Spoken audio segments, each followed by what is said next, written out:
Are you anxious for the image-based question or unable to identify the cells in peripheral smear? Then watch the real peripheral blood smear images and learn how to identify blasts. First, you have to remember the description of blast.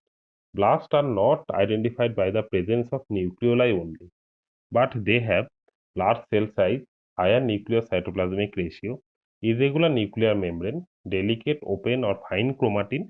Nucleoli may be also visible. So you have to remember this description for future discussion. Now look at the slide number 1. The cells are large. They have higher NC ratio, irregular nuclear membrane, delicate open nuclear chromatin, and barely any nuclei may be seen. But one thing you should notice that the cytoplasm is bluish and there are some vacuole in the cytoplasm. This is often noticed in monocytic differentiation. In the slide number 2, the cells are large with higher NC ratio and nuclear membrane irregularities with fine delicate chromatin. In the slide number 3, these cells have larger amount of cytoplasm and the cytoplasm is granular. When you see a heavily granular cytoplasm with nuclear features of blast, please remember abnormal promyelocyte. In this slide number 4, these cells are large with higher NC ratio, but there is no nuclear membrane irregularity, but there is presence of fine chromatin, and there are some granules and or rod present in the cytoplasm.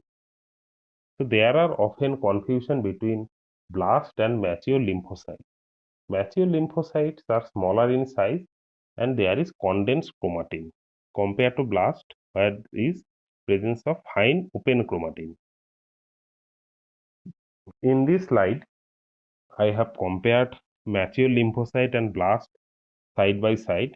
The cells which are marked by red arrow are fitting with the description of blast like large cell, high nuclear cytoplasmic ratio, irregular nuclear membrane, delicate open chromatin. And the cells labeled with blue arrow are mature lymphocyte with condensed chromatin and smaller in size.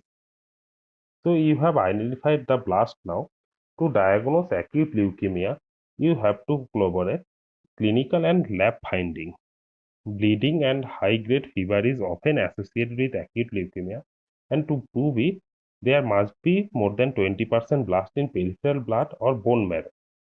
So the next investigation you have to do is immunophenotyping to characterize the blast and cytogenetics with molecular study for underlying mechanism.